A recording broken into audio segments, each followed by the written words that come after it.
তার মানে কি এতদিন সন্দেশখালীর মানুষ এগুলো পায়নি, নাকি এতদিন বাদে উনি যাওয়ার মতন উপযুক্ত সময় বুঝেছেন, জমি এখন একটু শক্ত হয়েছে বুঝেছেন? আর দুষ্টু লোককে, পশ্চিমবঙ্গের সবচেয়ে দুষ্টু লোকটাই, লোক না বলে জেন্ডার পাল্টে বলা উচিত, তিনিই বলছেন দুষ্টু লোকদের খপ্পরে পড়বেন না। হবে না, তারা কি সব ভুলে গেলেন? আরে কেউ, মহিলারা ওখানকার কতজন মহিলা এসছেন, আর বাসে করে লরি করে কত মহিলা আনা হয়েছে, পুরুষ মানুষ কত আনা হয়েছে, তাদেরকে কিসের বিনিময়ে আনা হয়েছে খোঁজ নিন না। উনি ভুলে গেলে কি হবে? মানুষ কখনো ভুলবে না যে মাকে রাত্রে পিঠে বানাতে হয়েছে। ওখানকার অভিযোগ ছিল তুলে নিয়ে যায়, যখন মন ভরে যায় তখন আবার ছেড়ে দিয়ে যায়। আমরা ওই ওটিটি প্ল্যাটফর্মে এখনো ওয়েব সিরিজে এই ধরনের ঘটনা খুব কম দেখেছি। সবচেয়ে বড় বাংলার সর্বকালের সর্বশ্রেষ্ঠ দুষ্ট লোকের নাম উনি ভুলে যাবেন তো? উনি তো বলেছিলেন যে সারদার পর যা গেছে যাক যাক। আরে যার গেছে সে তো বুঝতে পারছে কি গেছে, ওনার কি গেছে। ওনার তো একটা 8 চালা বাড়ি ছিল, গত 5 বছর আগেকার রিপোর্ট বলছি, ওখানে অলরেডি 35টা হয়েছে, ওই এক গলিতে 35টা। সরকার একে একদম নেকেডলি সাপোর্ট করছে, তার কারণ এ যদি আলটিমেটলি ভাঙে, এর মুখ যদি খোলে, তাহলে পুরো সরকারটা উল্টে যাবে। আমাদের পুরমন্ত্রীর বক্তব্য হিসেবে তো কলকাতায় কোনো, বাংলায় কোনো জঙ্গিই নেই। উনি বলেছেন, পুরোটা আপনি শুনতে পাননি, অশ্বত্থামা হত ইতো আস্তে করে গজ, সেটা উনি আস্তে করে বলেছেন। আমার থেকে বড় পশ্চিমবঙ্গে, কলকাতায় আমার থেকে বড় কোনো জঙ্গি নেই। এই আমার থেকে বড়টা আপনারা শুনতে পান। আপনি বললেন কি সরকারি প্রকল্পের ডালি, কোন সরকারি প্রকল্পের ডালি আপনি আমায় বলুন? কি ডালি নিয়ে গেছেন? ওনার ডালায় কোন কোন সরকারি প্রকল্প ছিল? যা ছিল সে তো বহু বছর ধরেই চলছে এখানে। অতএব নতুন কিছু করতে যাননি, নতুন কোনো প্রোডাক্ট ওখান থেকে ইন্ট্রোডিউস করেননি। পুরনো মালের ফেরিওয়ালা হয়েছিলেন, তার মানে কি এতদিন ওখানে ওই পরিষেবা কেউ নেয়নি? আমি জানতে চাই ওখানে এমন কেউ আছে যিনি ওখানকার বিধবা ভাতা নেন না, যদিও এটা কেন্দ্রের। আমি ওখানে কেউ আছেন যিনি ওখানকার বার্ধক্য ভাতা নেন না, যদিও এটা কেন্দ্রের। আমি জানতে চাই ওখানে এমন কেউ আছে যিনি আপনার আপনার 100 আপনার এটা কি বলে বলুন, কন্যাশ্রী, রূপশ্রী, কিংবা আপনার যেগুলো আছে আপনার লক্ষ্মী ভান্ডার নেন না, এমন কি কেউ আছেন? তার মানে কি এতদিন সন্দেশখালীর মানুষ এগুলো পায়নি, নাকি এতদিন বাদে উনি যাওয়ার মতন উপযুক্ত সময় বুঝেছেন, জমি এখন একটু শক্ত হয়েছে বুঝেছেন? আর দুষ্টু লোককে, পশ্চিমবঙ্গের সবচেয়ে দুষ্টু লোকটাই, লোক না বলে জেন্ডার পাল্টে বলা উচিত, তিনিই বলছেন দুষ্টু লোকদের খপ্পরে পড়বেন না। সবচেয়ে বড় দুষ্টু লোক তো আপনার দলে শাহজাহান। শাহজাহানের থেকে বড় দুষ্টু লোক কে আছে? আর সেই দুষ্টু লোককে বিধানসভায় দাঁড়িয়ে কিংবা টিভি ক্যামেরার সামনে দাঁড়িয়ে স্টুডিওতে বসে যিনি সাপোর্ট করেন, তার থেকে বড় দুষ্টু লোক কি আছে? উনি বলেননি তো যে রাত্রেবেলা আর পিঠের বানাতে বললে কেউ যাবেন না। উনি যদি বুঝতাম যে উনি প্রকল্পের ডালি নিয়ে গেছেন, শাহজাহান যাদের জমি দখল করেছে বা তৃণমূলের লোকেরা যাদের জমি দখল করে নিয়েছে, যে জমিতে নোনা জল ছেড়ে দিয়েছে, সেই জমিগুলো তিনি যদি তাদের ফিরিয়ে দিয়ে আসতে যেতেন, আমি বুঝতাম উনি মুখ্যমন্ত্রী একটা ভালো কাজ করতে গেছেন। এটা আইওয়াস কিসে করে গেছেন মুখ্যমন্ত্রী? এখান থেকে সন্দেশখালী যেতে মানে আপনি যদি সড়ক পথে যান, সেটা ঘন্টা 1.5-2 পৌঁছে যাওয়ার রাস্তা, অতক্ষণও লাগবে না মুখ্যমন্ত্রী কনভয় নিয়ে চললে পরে। সেখানে উনি গেছেন কিনা আকাশ পথে। কেন রাস্তা বাই রোড যাননি কেন? ভয়ে যে রাস্তায় যদি কেউ গো ব্যাক বলে কালো পতাকা দেখায়। হ্যাঁ, এগুলো নাটক। সবচেয়ে বড় দুষ্ট লোককে, যেখানে বাড়িতে সিবিআই ইডি গেলে তাদেরকে মাথা ফাটিয়ে দেওয়া হয়, সংবাদ মাধ্যমকে পিটিয়ে ঠ্যাং ভেঙে দেওয়া হয়, সবচেয়ে বড় দুষ্ট লোক তো মমতা ব্যানার্জির সবচেয়ে কাছের লোকগুলো। আর মমতা বন্দ্যোপাধ্যায়ের থেকে বড় দুষ্ট লোক তাহলে কে আছে? আর ফালতু কথা। শাহজাহান, এক সময় শেখ শাহজাহানের ভয়ে থরহরি কম্প ছিলেন সেখানকার মহিলারা। শাহজাহান রাত্রিবেলায় মহিলাদের ডাকতো পিঠে গড়ে দেওয়ার জন্য, এবং সেই সময় মুখ্যমন্ত্রী যাবার সময় পাননি। মুখ্যমন্ত্রী যায়নি, ভয়ে যায়নি, বহুবার মানুষ বলেছিল যায়নি মুখ্যমন্ত্রীকে। শুনুন, আমি আপনার কথা বলছি, শিকার ধরবার জন্য টোপ ব্যবহার করা হয়, সেরকম ভাবে সুজিত বোস সহ আরো অনেককে টোপ হিসেবে ব্যবহার করে দেখা হয়েছিল। হ্যাঁ, ওই আপনার পার্থ ভৌমিক, সুজিত বোস, এদেরকে টোপ হিসেবে ব্যবহার করে পাঠিয়ে দেখেছিল যে কি রেজাল্ট পাই দেখি।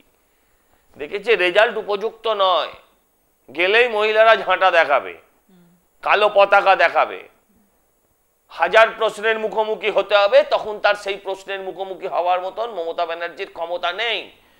মমতা ব্যানার্জি কোনো প্রশ্নাতীত থাকতে চান, মানুষ প্রশ্ন করবে, সেই প্রশ্নের উনি উত্তর দেবেন, সেই ধৈর্য, সেই আপনার তার ভেতরে সেই মানসিকতা, সংযম তার মধ্যে নেই। তিনি ভাবেন আমি প্রশ্নের অতীত। কিন্তু মমতা বন্দ্যোপাধ্যায়ের সভায় তো উপচে পড়া ভিড়, হবে না কেন? তারা কি সব ভুলে গেলেন? আরে কেউ, মহিলারা ওখানকার কতজন মহিলা এসছেন, আর বাসে করে লরি করে কত মহিলা আনা হয়েছে, পুরুষ মানুষ কত আনা হয়েছে, তাদেরকে কিসের বিনিময়ে আনা হয়েছে খোঁজ নিন না, খোঁজ নিন। এমনি ওখানে আমাদের সংগঠন বলে কিছুই ছিল না। যারা ওখানে বিক্ষোভ করেছিলেন তারা কেউ বিজেপির লোক ছিলেন না, তারা সব তৃণমূলেরই লোক ছিলেন। যখন বিষ মাথায় উঠেছে তখন সেখানকার মানুষ রিয়াক্ট করেছিলেন। যে শাহজাহান মমতা বন্দ্যোপাধ্যায়ের এত প্রিয় ছিল, যে বিধানসভাতে গিয়ে শাহজাহানের নামে জয় জয়কার করেছেন, সেই শাহজাহানের নামই আজকে তুললেন না তিনি সভাতে একবারের জন্য। মুখ্যমন্ত্রী নিয়মই হচ্ছে, মমতা ব্যানার্জির নিয়মই হচ্ছে কাজের বেলা কাজী, কাজ ফুরলে পাজি। পঙ্কজ বন্দ্যোপাধ্যায় নাম শুনেছেন? আজকের বহু তৃণমূলীরা তার নামই শোনেনি। প্রতিষ্ঠাতা সভাপতি, ছুঁড়ে ফেলে দিয়েছে, মরদেহ কেউ দেখতে যায়নি। অজিত পাঁজা একমাত্র সাংসদ, নির্বাচিত একমাত্র প্রতিনিধি, একটা কাউন্সিলরও তখন দলে আসেনি। মরে যাওয়ার পর তাদের দেখতে কেউ আসেনি। সুদীপ বন্দ্যোপাধ্যায়, হ্যাঁ, তিনি বুঝেছেন হাড়ে হাড়ে, কিন্তু তিনি একটু নিজেকে সামলে নিয়েছেন, মমতার মতন মমতা করেছেন। সুব্রত মুখোপাধ্যায়, মমতার নেতা, পিজি হাসপাতালে ডাক্তারবিহীন অবস্থায় বিনা চিকিৎসায় মারা গেছেন। বাড়ির লোক প্রথম দুদিন একদিন বলেছিল, তারপর তাদের চুপ করিয়ে দেওয়া হয়েছে। কারণ আজকে যেটা আমি বললাম, পরের দিন আমি সেটা আর দ্বিতীয়বার না বলতে পারি, কিন্তু আগের দিনের কথাটা মিথ্যা বলেছি এটা তো কেউ বলেনি। যে সেখানে সুব্রত মুখার্জি আইসিইউতে ছিলেন, সেখানে ঘন্টাখানেক কোনো ডাক্তার ছিল না, খারাপ অবস্থায় ডাকাডাকি সত্ত্বেও কেউ আসেনি। মুখ্যমন্ত্রী কারণ না, এখন বোঝা যাচ্ছে, মাঝে মাঝে মনে হচ্ছে ভাইপোরও না। যতদিন বাঁচবেন লক্ষ্মীর ভাণ্ডার পাবেন মা বোনেরা, মায়েদের জীবন যন্ত্রণা থেকে মুক্তি দেয় লক্ষ্মীর ভাণ্ডার। এবং সেই সঙ্গে মুখ্যমন্ত্রী আরও ঘোষণা যে 16ই জানুয়ারি পর থেকে দুর্গম এলাকায় ফের দুয়ারে সরকার, এবং সন্দেশখালী গ্রামীণ হাসপাতালে শয্যা সংখ্যা দ্বিগুণ করা হবে। গ্রামীণ হাসপাতালে শয্যা সংখ্যা দ্বিগুণ করে কি হবে যদি পরিষেবাই না পাওয়া যায়? তো সেটা মুখ্যমন্ত্রীকে বলুন, শয্যা সংখ্যা দ্বিগুণ করবে। এখন কি এমন অবস্থা আছে যে মাটিতে রুগী শুয়ে আছে?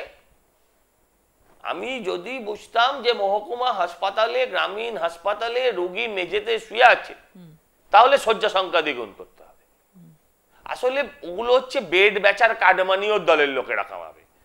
ওই বেডগুলো কুকুর বেড়ালের রাস্তা না, রাত্রিবেলা মদের ঠেক বহু জায়গায়। আসলে উনি ওনার নির্বাচনের প্রচারটা শুরু করে দিয়েছেন। 26-এর নির্বাচন ওনার জন্য খুব সহজ হবে না, ঘরে বাইরে অনেক সমস্যার সম্মুখীন হতে হবে, এটা উনি বুঝতে পেরে সেটার জন্য হোমওয়ার্ক করে রাস্তায় এখনই নেমে পড়েছেন।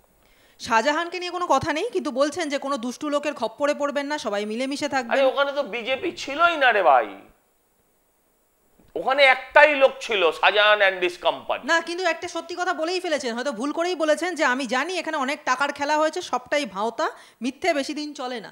এটা কি ভুল করে সত্যি কথা বলে ফেললেন? টাকার খেলা তো সত্যিই হয়েছে অনেক। হ্যাঁ, টাকার খেলা হয়েছে, এটা উনি অন্য দিক থেকে বোঝাতে চাইছেন। টাকার কোনো খেলা হয়নি, লুট হয়েছে। টাকার লুটে নিয়ে গেছে Shahjahan and this company, Shahjahan এবং তার কিছু সাগরেদ। তারা মানুষের জমি কেড়েছে, জমি লুট করেছে। আপনারা তো দেখেছেন, একটা বাচ্চার ভিডিও সেই সময় ভাইরাল হয়েছিল, যে জমিটার দিকে তাকালে কান্না আসে। বললেও ছিল আর কটা দিন সময় দাও, চাষটা হয়ে গেছে, ফসলটা কেটে নেব। তারা নোনা জল ঢুকিয়ে দিয়েছে। এইভাবে আরে সরকার ওখানে ক্যাম্প করেছিল, যাদের জমি গেছে তাদের জমি ফেরত দেবার কথা বলে সরকার ওখানে ক্যাম্প করেছিল, ভুলে গেলে হবে না। আর এখন বলছেন দুষ্টু লোক। সবচেয়ে বড় বাংলার সর্বকালের সর্বশ্রেষ্ঠ দুষ্ট লোকের নাম মমতা বন্দ্যোপাধ্যায়।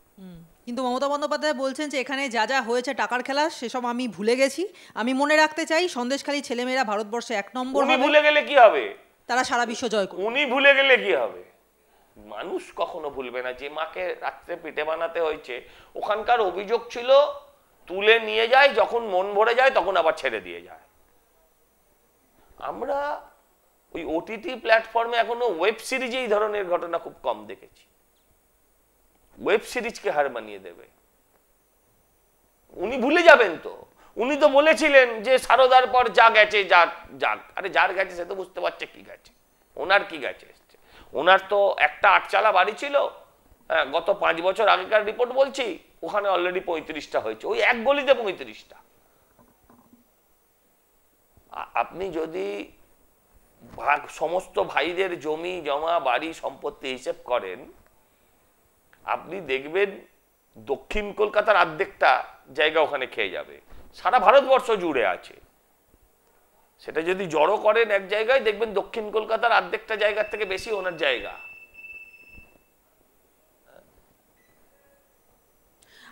আবারও গুরুতর অসুস্থ কালীঘাটের কাকু সুজয় কৃষ্ণ ভদ্র, এবং প্রেসিডেন্সি জেল থেকে তাকে SSKM হাসপাতালে নিয়ে যাওয়া হয়েছে, কিন্তু সেখানে অবস্থার অবনতি হওয়ায় তাকে দক্ষিণ কলকাতার একটি বেসরকারি হাসপাতালে নিয়ে যাওয়া হয়েছে। সুজয় কৃষ্ণের অসুস্থতার কারণে প্রাথমিক নিয়োগ দুর্নীতি মামলায় ইডির চার্জশিট গঠনও এখনও স্থগিত।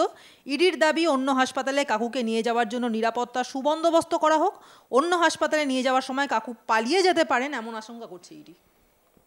পুরোটাই কাকুর নাটক, কিন্তু কাকু নাটকের একা কুশীলব নয়। কাকুর ক্ষমতা নেই কাকু নাটকের ভান করবে। আচ্ছা, কুণাল ঘোষ ভান করতো, কুণাল ঘোষকে পুলিশ ছাড়তো? তারপরও টেনে হিজড়ে গাড়িতে তুলে, নাকে পাইপ, এখানে পাইপ, ওখানে পাইপ, যেখানে বুড়ো সেখান দিয়ে পাইপ ঢুকিয়ে দিয়েছে, কিন্তু তাকে তুলে নিয়ে ঢুকিয়ে দিত, তাকে ছাড়তো না।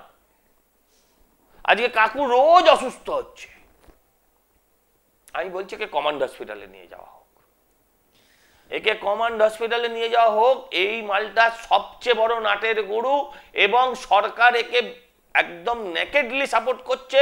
তার কারণ এ যদি আলটিমেটলি ভাঙে, এর মুখ যদি খোলে, তাহলে পুরো সরকারটা উল্টে যাবে। সম্প্রতি জাল পাসপোর্ট চক্র ধরা পড়েছে এবং বাংলাদেশে হিংসার আবহে এই তদন্ত অত্যন্ত তাৎপর্যপূর্ণ। কিভাবে বাংলায় অবৈধভাবে তৈরি হচ্ছে জাল পাসপোর্ট? শুনুন ব্যাপারটা, শুনুন ব্যাপারটা হচ্ছে, বাংলায় রেপ রোজই হয়। আরজি করের ঘটনাটার পর আমরা 15টা রেপ নিয়ে আলোচনা করেছি। রেপ অ্যান্ড মার্ডার রোজই হয়। গত পরশু দিনও একটা হয়েছে, কেউ আলোচনা করছি? আমরা করিনি। টিভিতে একটা লাইন যে আমিও খবরটা পেয়েছি, দ্যাটস ইট। আজকে রাস্তায় কেউ প্রদীপ নিয়ে নামিনি, আমিও নামিনি, আপনিও নামেননি। ঠিক সেরকম ভাবে এই ঘটনা বাংলায় নিয়মিতই হয়। কিন্তু পুলিশের পক্ষ থেকে রাজীব কুমার বলছেন এতে নাকি পুলিশের কোনো দায় নেই, পুলিশ শুধুমাত্র ভেরিফাই করে। আজকে থেকে হচ্ছে না। আমি কি বললাম? এটা আজকে থেকে হচ্ছে না, এটা বহুদিন ধরে হচ্ছে। এই যেটা বলছিলাম যে এখন আবার আপনাদের এটা ইস্যু হয়ে সামনে এসছে। এখন যেমন আরজি করটা আর ইস্যু নয়, এখন পাসপোর্ট ইস্যু, জঙ্গি ইস্যু, এগুলো হচ্ছে ইস্যু।